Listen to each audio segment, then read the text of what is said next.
There exists a stage in the awakening journey that remains largely unspoken, uncelebrated, and rarely acknowledged. It arrives after illumination has occurred, when life loses its former luster, when the previous drives for achievement, recognition, identity, and mere survival dissolve.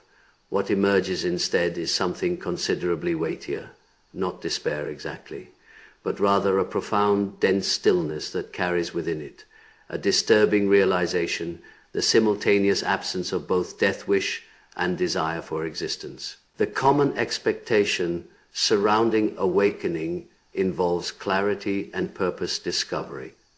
Yet many experience it as ground falling away beneath their feet. Previously inhabited roles become incomprehensible. Narratives that once provided fuel lose their potency. Daily functions continue, bills get paid, meals get, but something fundamental has already withdrawn from participation. This isn't suicidal ideation. It is a post-survival state, as though the aspect designed to pursue life has quietly resigned. Here, ego death transitions from poetic concept to visceral reality. Carl Jung never portrayed awakening as continuous ascension toward illumination. He cautioned that when the former self disintegrates, an extended interval occurs where meaning collapses before reorganizing. The psyche dismantles its previous framework before constructing a new one, and throughout this dismantling, the nervous system experiences disorientation, emptiness, and suspension in a silent transitional space between former and emerging identities. The desire for non-existence originates here, not from death-seeking, but from losing attachment to being somebody for years. Ego maintained momentum through desire, fear, ambition, comparison, and yearning. Even suffering provided structure. Then awakening arrives and structure liquefies. Illusions that previously motivated become transparent. Masks become visible, unconscious patterns become detectable. The mechanical nature of existence becomes apparent. Suddenly the question shifts from "how do I succeed?" to "why participate at all?" This represents neither pathology nor deficiency. This is a threshold consciousness state. In-depth psychology, when ego dissolution outpaces deeper personality reorganization, the psyche enters vacuum. Within this vacuum, nothing registers as urgent. Nothing carries meaning in familiar ways. Will disconnects from survival-oriented objectives. Desire falls silent, not from wounding, but from no longer recognizing previous objects as genuine nourishment externally. Others may perceive sinking into apathy or depression. Internally, the experience proves stranger. Reality becomes more clearly sensed than ever, yet without feeling drawn by it. Awareness exists without appetite, presence without attachment. You're awake, and precisely because of this, existence feels optional.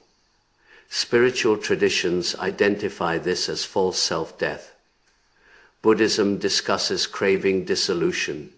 Mystical Christianity writes of prolonged purgation between selves. Sufism terms it personal will annihilation. Jung mapped it psychologically. When ego loosens its grip, the unconscious floods consciousness. When meaning was previously ego-supplied, its collapse resembles losing gravity. This explains why the desire for non-existence feels so confusing. It carries no violence, no panic, no despair. It feels neutral, flat, almost peaceful enough to be mistaken for actual peace. But not quite. It represents the sense that the previous life contract has expired, while the new one remains unwritten. Many at this stage fear regression. They search for normalcy restoration. They attempt reviving motivation, attraction, hunger. But what they're actually grieving is their old psychological engine's death. The system previously powered by fear and craving cannot fuel the next developmental phase. The nervous system hasn't learned living without appetite yet, so existence feels heavy, not painful, not urgent, simply unnecessary. Days proceed. Functioning continues. Speech happens, eating occurs, work gets done. But the former inner affirmation of life has vanished. In its absence, terrifying neutrality takes residence. Many mistake transformation for collapse here.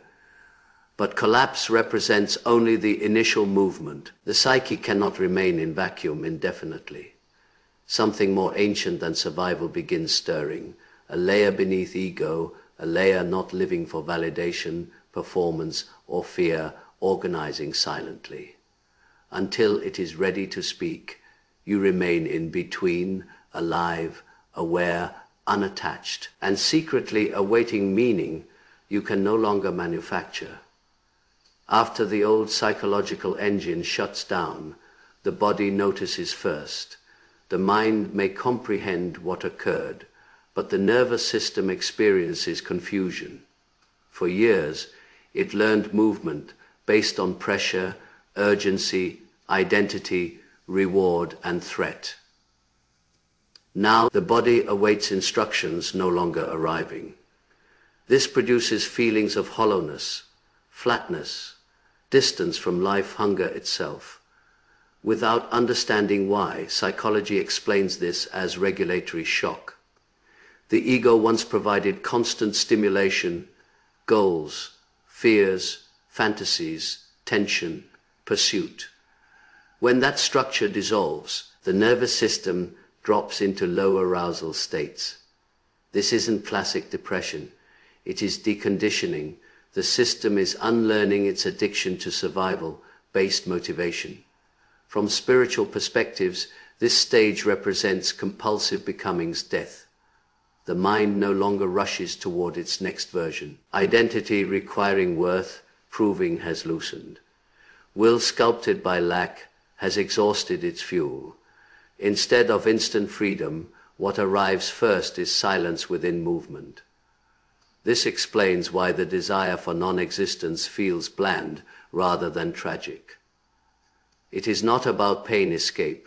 It is about inner pressure absence, no internal push, no chase, no urgent future pull. Personality persists, but the driver has vacated the seat. In Jungian terms, this is when ego no longer dominates the psyche, but the self hasn't yet assumed the throne.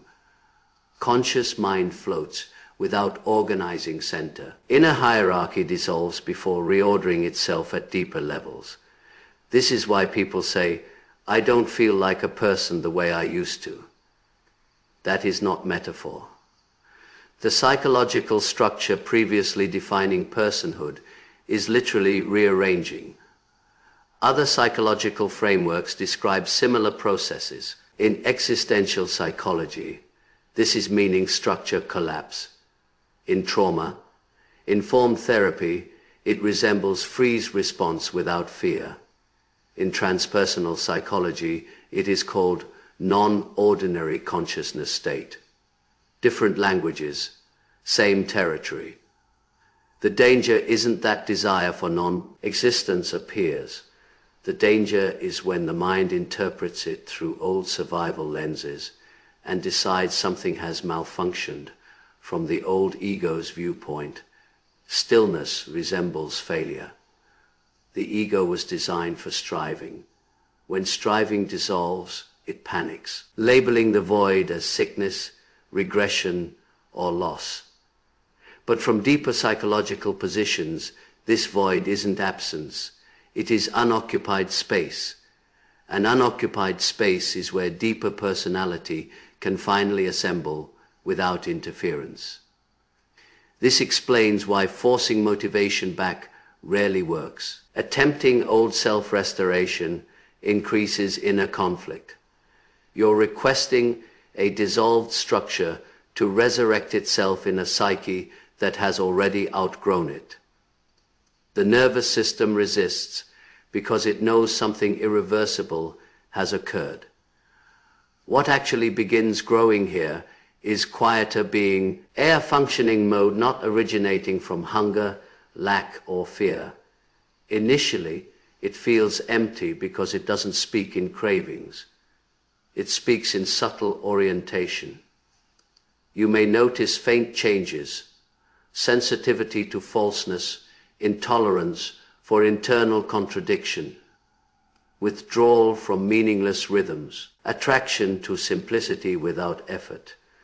This stage feels disorienting because it offers no dopamine, rich signals, no dramatic pleasure, no becoming rush, just unfamiliar neutrality slowly reshaping perception. Spiritual traditions describe this as the desert phase, not punishment but preparation. The psyche's excess noise has been stripped so different intelligence can surface. Jung described this as projection withdrawal, when the soul no longer externalizes its meaning onto people, achievements, or future fantasies. When projection retracts, the world loses its glow, but what replaces it isn't darkness, it is depth without decoration. This also explains why relationships feel different. You may no longer feel pulled to perform, impress, cling, or merge. Old emotional strategies fall apart. You start seeing people without needs filter. That can feel isolating initially, because need was once the invisible glue holding everything together. The desire for non-existence is therefore not a disappearance wish. It is the psyche's way of saying, I no longer recognize myself in life's old shape. You're still alive, still present, still aware, but the reference point once defining existence has dissolved.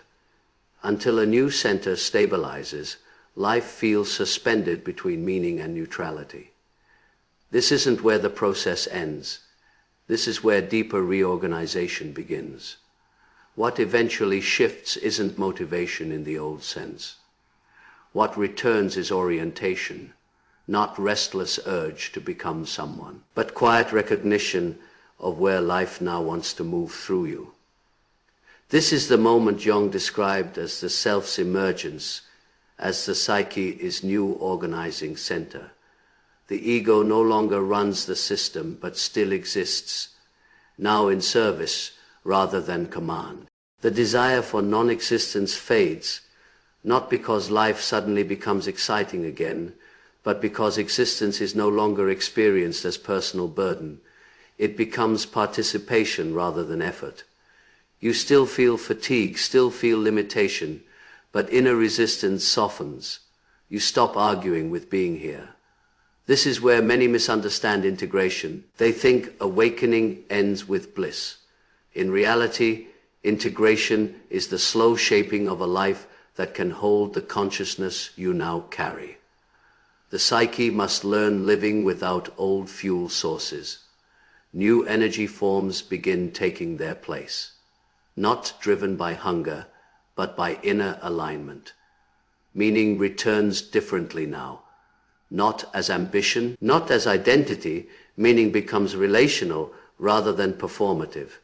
You may feel it when something quiet feels true, when a choice feels clean, or when your body relaxes into action without inner bargaining.